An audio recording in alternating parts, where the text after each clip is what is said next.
رسول اللہ۔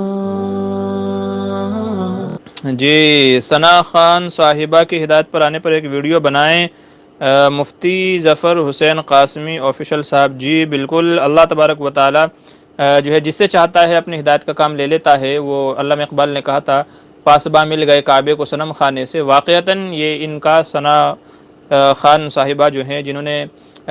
یہ جو ایک غلیظ دلدل تھی بالی ووڈ کی اس سے توبہ کی ہے، تو بے شک بڑا اچھا قدم ہے، ہم ان کی تعریف کرتے ہیں اور اللہ سے ان کے حق میں دعا کرتے ہیں کہ اللہ تبارک و تعالیٰ ان کو اس کے اوپر استقامت نصیب فرمائے۔ یقیناً یہ ایسی دلدل ہے جو اس میں دھنستا چلا جاتا ہے، پھر دھنستا ہی چلا جاتا ہے، اور اس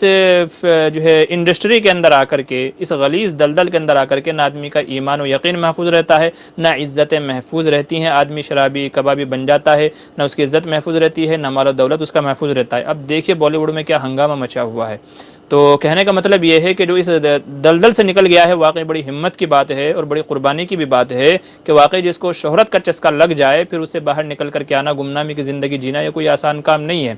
جہاں مال و دولت کی ریل پیل ہو اس زندگی کو خیر بات کہہ کر کے سادی سیدھی زندگی کے اندر آ جانا، یہ بڑی قربانی ہے۔ اللہ نے ان کو ہدایت دی ہے، ہم دعا کرتے ہیں کہ اللہ تبارک و تعالی ہدایت کو برقرار رکھے اور ان کو نیک صالح بنائے، اور آنے والی زندگی کے اندر ان کو دین کی خدمت اور اسلام کی خدمت اور یہ کہہ لیجئے کہ انسانیت کی خدمت کی توفیق نصیب فرمائے۔ بڑا اچھا قدم ہے، بڑا جو ہے یہ کہہ لیجئے یہاں تک کہ مفتی تقی عثمانی صاحب دامت برکاتہم اتنے بڑے اولیاء اللہ اور اتنے بڑے علامہ نے ان کی تعریف کی ہے کہ واقعی یہ نیک عمل ہے، اور بے شک ہمیں اس کو سراہنا بھی چاہیے، ہمیں ان کی تعریف بھی کرنی چاہیے اس کے اوپر، کیونکہ اللہ تبارک و تعالیٰ کا فرمان ہے جیسے کہ حدیث میں کہا گیا کہ بندہ جب کوئی نیکی کا ارادہ کرتا ہے اللہ تعالیٰ اس کے اوپر بھی اس کا ثواب مرحمت فرماتے ہیں، اس کے اوپر بھی اس کو جو ثواب جو ہے